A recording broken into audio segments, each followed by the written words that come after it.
Rahim sihat wanita sihat dipetik daripada catatan pakar ginekologi Wang, peneraju perubatan tradisional terkenal yang telah diwariskan selama 800 tahun dan disenaraikan sebagai warisan kebudayaan bukan material negara untuk meneliti masalah kesihatan wanita secara menyeluruh dan menyarankan penjagaan haid, keputihan, persalinan dan menopause. Rahim dan haid. Rahim boleh menjadi punca kesejahteraan dan kesengsaraan seseorang wanita.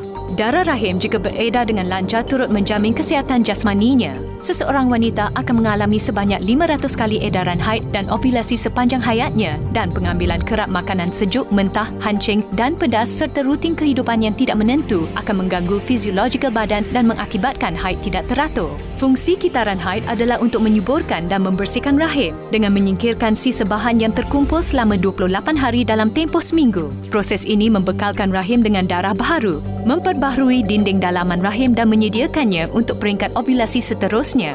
Oleh itu, kitaran haid tidak harus dipandang remeh. Wanita yang sihat dicirikan dengan kitaran haid yang tetap, warna dan aliran darah yang normal dan tiada sebarang ketidakselesaan semasa datang haid. Senggugut merupakan tanda peredaran darah yang tidak lancar dan merupakan isyarat kecemasan daripada rahim. Seperti yang dilaporkan oleh pelbagai liputan akhbar, haid yang tidak teratur mungkin merupakan tanda awal penyakit ovari. Rahim sihat wanita sihat juga mencatatkan bahawa seseorang wanita yang sering menghadapi masalah haid lewat atau awal, darah haid berketul-ketul ataupun pendarahan di luar kitaran haid berpeluang tinggi dalam menghadapi penyakit ginekologi.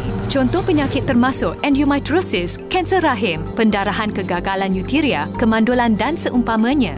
Berbeza dengan haid, keputihan akan berlangsung sepanjang hidup seseorang wanita. Lelehan lendir ini membawa fungsi pelinciran dan pembersihan dan merupakan sejenis alternatif pelarasan dan penyah-toksikan semula jadi badan. Jika haid digambarkan sebagai gotong royong, keputihan pula setara dengan kerja pembersihan yang biasa. Keputihan yang sederhana mencerminkan kesihatan badan yang baik. Pengeluaran keputihan yang amat sedikit menandakan kekeringan vagina. Keputihan yang berwarna kekuningan menandakan badan terlalu panas dan lembap. Manakala keputihan yang berbau pula adalah mekanisme semula jadi badan untuk menyingkirkan kelembapan dan penyah toksikan. Persalinan. Selain melahirkan zuriat, tempoh berpantang juga merupakan tempoh terbaik kaum wanita untuk memperbaiki tahap kesihatannya. Setiap wanita mengalami perubahan yang amat ketara semasa mengandung dan selepas bersalin. Rahim pada peringkat akhir kehamilan adalah seberat 1 kilogram, yakni 17 kali ganda sebelum kehamilan. Bahkan persalinan secara semula jadi akan mengembangkan leher rahim sebesar 7 kali ganda. Oleh itu, penjagaan rapi amatlah penting untuk menjamin kepulihan 100% dan mengelakkan masalah prolaps rahim. Selepas bersalin, wanita akan kelihatan pucat dan tidak bermaya. Badannya juga lemah dan tidak berkemampuan untuk membersihkan rahim secara sendiri. Oleh itu, dalam tempoh 30 hari selepas bersalin, kaum wanita harus menjalani penjagaan dan pelarasan badan secara holistik agar dapat 1. Menyingkirkan lokia, 2. Mengecutkan rahim, 3. Membantu penyembuhan luka dan 4. Memulihkan kecergasan dan tenaga. Menopause.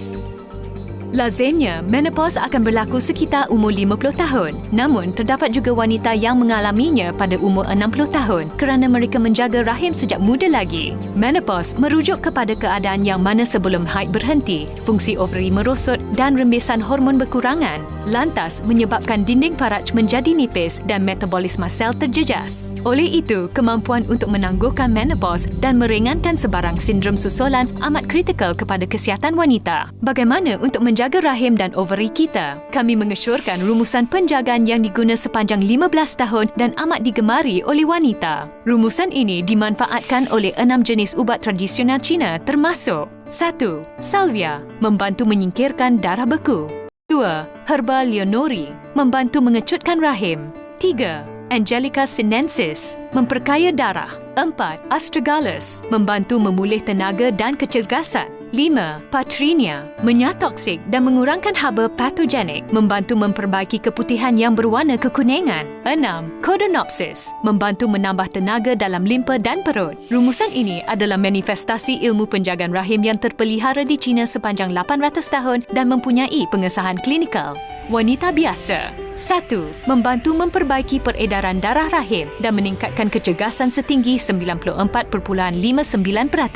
2. Membantu memperbaiki kelesuan, anemia dan gejala fiziologi wanita. 3. Membantu menghasiati ovari dan pemulihan rahim. Wanita selepas bersalin. 1. Membantu membaiki fungsi menyeluruh rahim sehingga 92.48%. 2. Membantu meningkatkan sel darah merah dan hemoglobin selepas bersalin. Haid, keputihan dan persalinan sememangnya sumber hidup seorang wanita. Badan bermain dan bertenaga, hindari pelbagai penyakit, nikmati hidup bahagia sejahtera.